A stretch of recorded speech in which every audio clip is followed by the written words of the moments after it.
Les dieux et les déesses de l'Antiquité ont-elles disparu?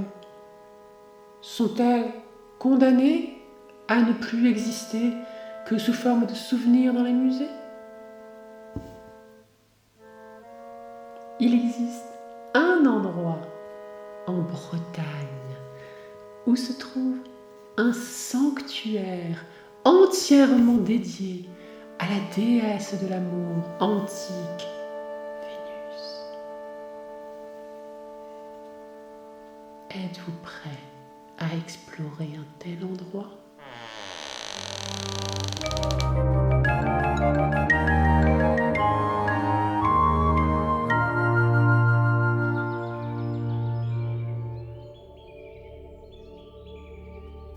À Baaude, dans le Morbihan, aux abords du château de Kinipili, se trouve un jardin à nul autre pareil, dressé et entretenu dans un seul but, rendre hommage à une statue païenne de la déesse de l'amour, venue tout droit de l'Antiquité.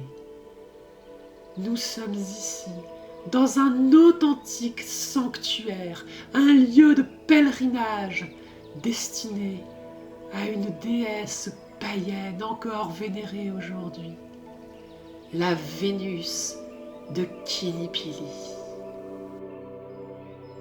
Des quatre coins de la Bretagne, on venait rendre hommage à la déesse antique en s'ébattant avec amour à ses pieds, afin qu'elle leur octroie fertilité et amour. De telles pratiques n'étaient évidemment pas du tout du goût de l'évêque, qui la fit jeter dans la rivière.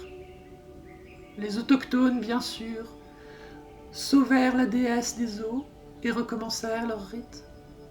L'évêque furieux demanda à ce qu'elle soit mise en pièces, mais les ouvriers chargés de cette basse besogne en furent incapables. Et enfin, le seigneur de Kinipili lui fit ériger ce sanctuaire où elle continue aujourd'hui encore de faire venir tous les jours des pèlerins, bien plus que n'importe quelle église. Des pèlerins qui viennent des quatre coins du monde rendre hommage à celle qui défie le temps.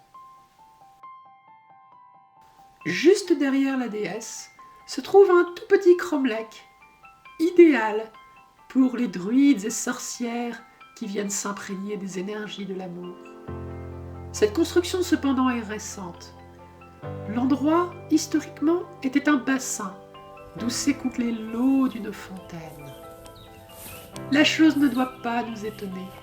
Tous les lieux sacrés de Bretagne se retrouvent toujours près d'une fontaine magique.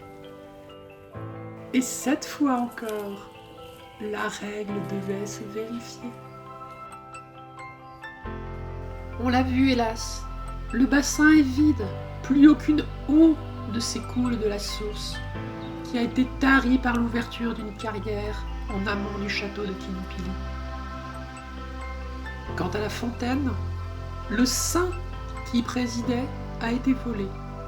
Impossible donc de savoir quels étaient les pouvoirs extraordinaires de celle qui passait au pied de la Vénus antique.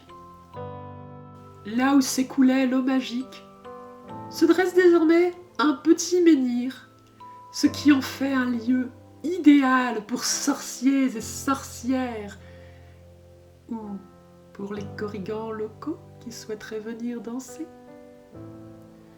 Quant à la niche du saint disparu, on y a placé une nouvelle statue.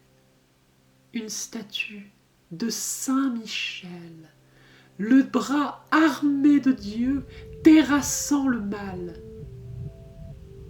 Fallait-il voir là une ultime tentative de vaincre l'aura païenne de la Vénus?